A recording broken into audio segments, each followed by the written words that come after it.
What if I told you that the advice that would make the biggest difference in our lives was actually the advice that most of us resist the most? Today I'm going to share with you 4 pieces of love advice that when I first heard these, I hated them. I wanted to resist them so much, but these actually made the most difference. Think about some of the advice that you've gotten over the years. Some of it good, some of it bad, but the stuff that really triggers us, that brings up emotion in us, that's the stuff that we want to peel back the layers. We want to look deeper and say, is there some real wisdom here? The first piece of love advice that I absolutely hated but was actually super important was compatibility over chemistry. You see, you might be like me, we're romantics. Like we want the love story. We want that moment where we find that person, we see them, and like the whole world stops, right? Like the whole world melts away. We see that person, we just feel these amazing fireworks, and there's an innate knowingness that this person is the one. That's what I wanted when I was trying to find my special person. And life doesn't always work that way. We always hear those stories, the movies filled with those stories. The victors of that story love to tell that tale where they say, I knew that person was the one the moment I saw them, and we've been married for 55 years, and that's what I wanted. But what's funny is for every person who actually says that, I knew that this person was the one, and now they're still married, there's like 20 people who saw somebody, knew they were the one, and then either broke up or got divorced. Compatibility over chemistry is so important, right? Chemistry is like this sparkler, right? It's beautiful, it's burning bright, it's exciting, there's flames and sparks, right? Compatibility is more like this brick where, yeah, it's nice, not that exciting, but here's the deal. The brick is going to create a foundation upon which you can stand. The sparkler is not going to be burning that bright for the entire relationship. There's going to be ups and downs, ebbs and flows. And when that sparkler starts to dim down just a bit, you're going to want to have a solid foundation on which to stand. Your compatibility is your friendship. Your compatibility are the shared values, the lens through which you look at life and say, yes, I want to go in this direction. Yes, I agree with this ideology, or no, I don't. That's how you build a deep, lasting mental connection, emotional connection, spiritual connection. And here's what's crazy. A strong compatibility foundation can actually give rise to chemistry. It will actually begin to turn that sparkler back up. And that's what most people miss. Most people have never considered the idea that you can actually have a friendship that catches fire. And this is exactly what happened for one of my clients named Jan. Check this out. Jan wanted that same kind of a lightning bolt, electric knowingness when she first met her man. She wanted the chemistry, and I don't blame her. I did too. When I met my wife, we had chemistry. You do want chemistry when you're first starting out, but it doesn't need to be this like intense knowingness that this is your person. Because over time, my knowingness that my girlfriend at the time, who would ultimately become my wife, Irene, over time, our compatibility, our connection, all of that deepened to such a degree. I was like, wow, like this person is amazing. This is the love of my life. So Jan met a guy, and the chemistry, quite frankly, was like a 3 out of 10. Like it was there, but it wasn't like, wow, this is my man. But he was so compatible with her. They had shared values. They had a shared vision. They liked to do the same things, and they started to build their friendship. And so her question was, should I continue to see him or should I not? And she goes, I don't want to lead him on, but I do want to give this relationship a chance. And so here is a tool that you can use if you're in that mode. If you don't want to lead someone on because you feel bad, that you're not feeling maybe as intensely as they are for you, but you do want to give the chemistry a chance at this friendship catching fire, then what you can say is you can tell this person, you can say, hey, can I share something honest and a little bit vulnerable with you?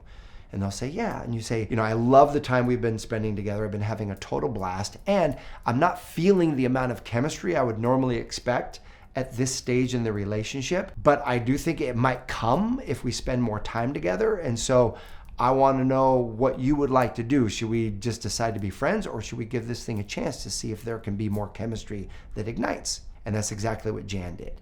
And the guy said, like most people in that moment, because he liked her, he said, well, no, let's give this thing a chance. And so they kept hanging out, and sure enough, that chemistry began to build. Sure enough, it began to catch fire. And then there was like one day, Jan said it was like a light switch.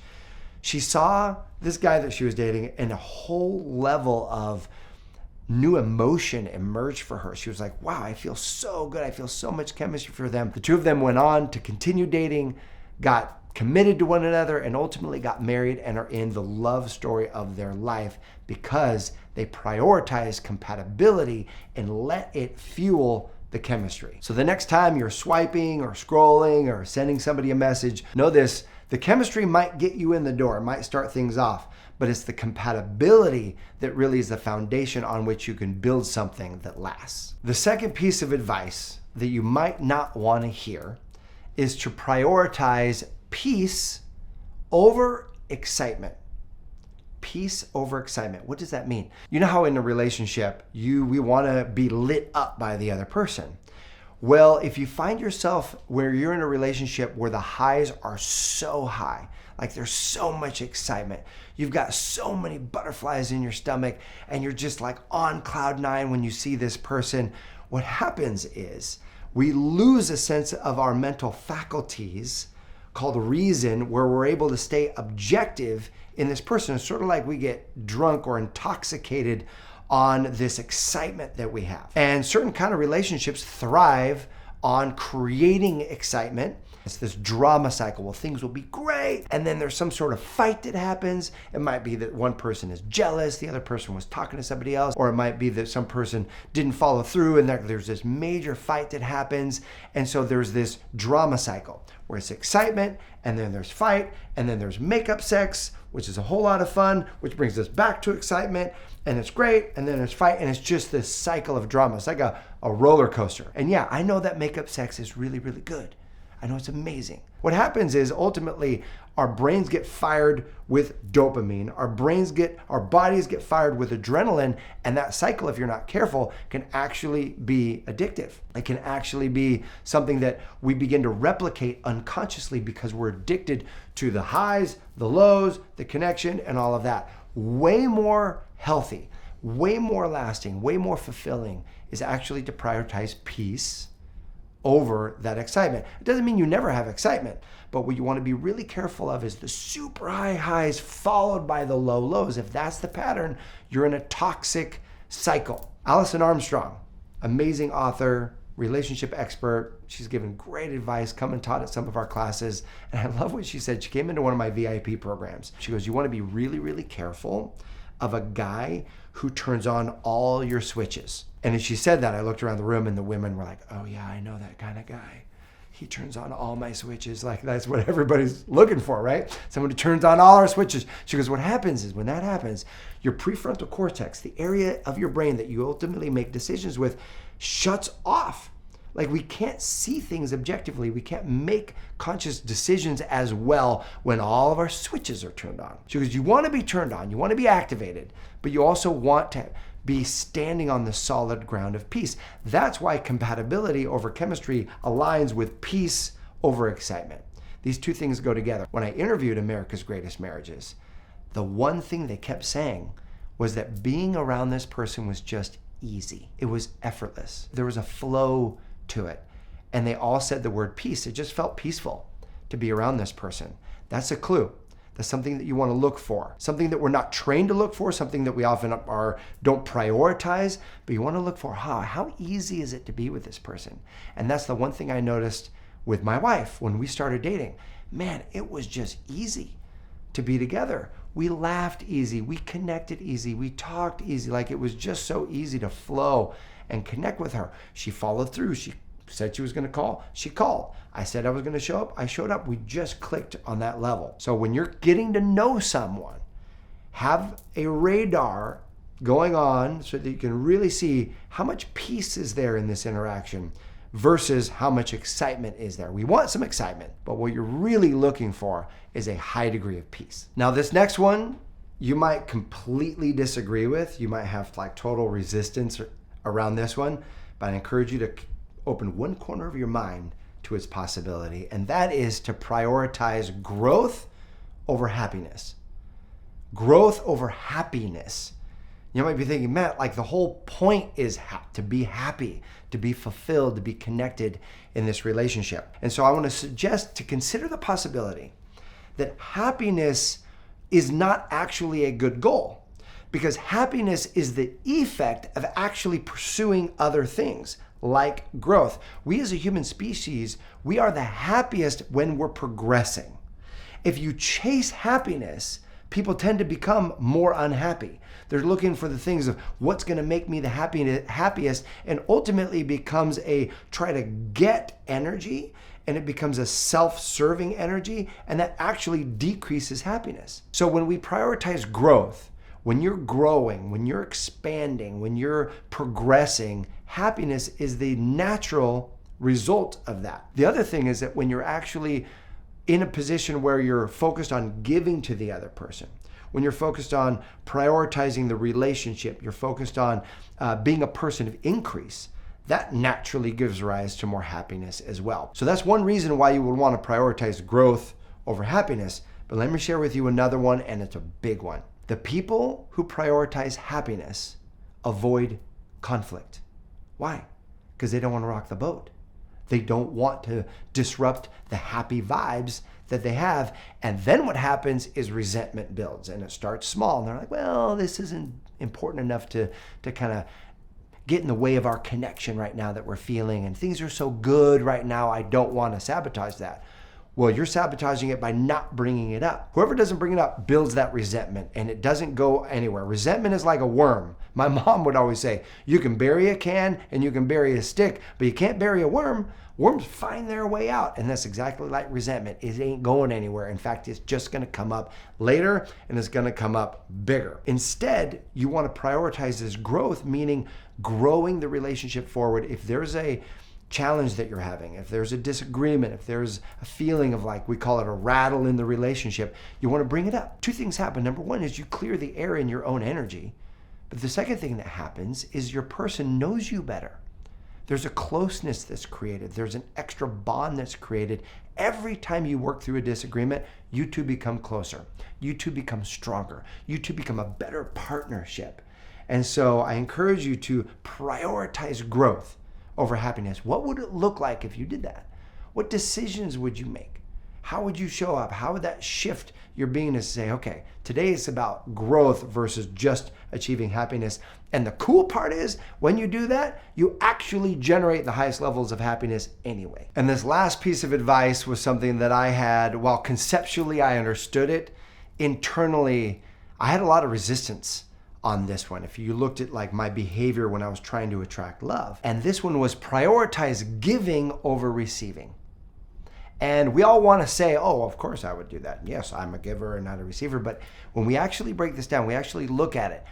One of the reasons we want to get into a relationship is to have someone in our life to do things with. It's all the things we want to receive. The hugs and the kisses and the fun and the adventure and the lovemaking and the passion and all the things we don't have right now that we're looking to create. My father, when he was getting married to his current wife, I love the answer that I was talking to him about why get married again and so on and so forth. And he goes, Matt, I'm not getting married to have someone in my life to receive love from. I'm getting married to have someone in my life so that I can give to.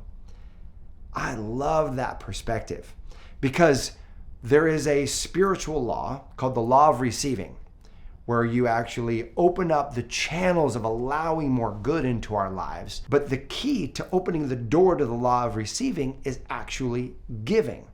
Where most of us, when we're wanting to create a relationship, most people's approach is analogous to this. Imagine this for a moment.